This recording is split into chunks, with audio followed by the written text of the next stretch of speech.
America's role in the world is vital, especially right now, as we work together with other countries to support Ukraine and take on the challenges that demand international cooperation, and from tackling the climate crisis to strengthening the global economy.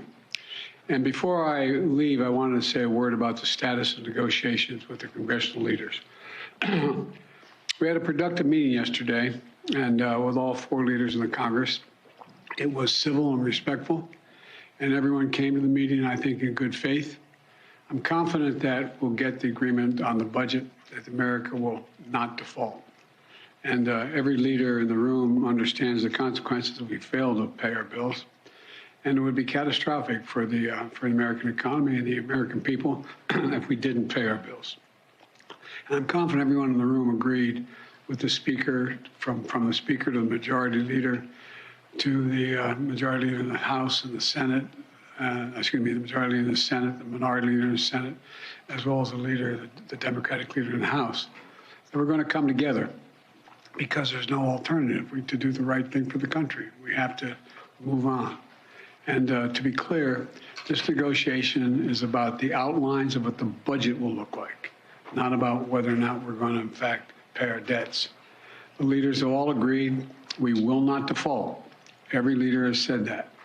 And I'm proud of the progress my administration has made. We've reduced the deficit in the first 2 years by $1.7 trillion in the first 2 years. And I proposed a budget that would reduce another $3 trillion over the next decade. That includes more revenue by asking the wealthy and large corporations to begin to pay their fair share, and cutting subsidies that exist in the law now to big oil and big pharma. Yesterday, we all agreed that both the Speaker McCarthy and I would designate senior members that we would negotiate to give our authority to make agreements in detail on what we wanted. So we narrowed the group. To meet and hammer out our differences. And we've done that. In fact, they met last night, and they're going to be meeting again today. And I'll be in constant contact with my team while I'm at the G7, and be in close touch with Speaker McCarthy and other leaders as well. Now, what I have done, in anticipation that we won't get it all done till I get back, is I've cut my trip short in order to be for the final negotiations and sign the deal with the majority leader. I made clear that, and I'll say it again, America is not a deadbeat nation. We pay our bills. The nation has never defaulted on its debt, and it never will.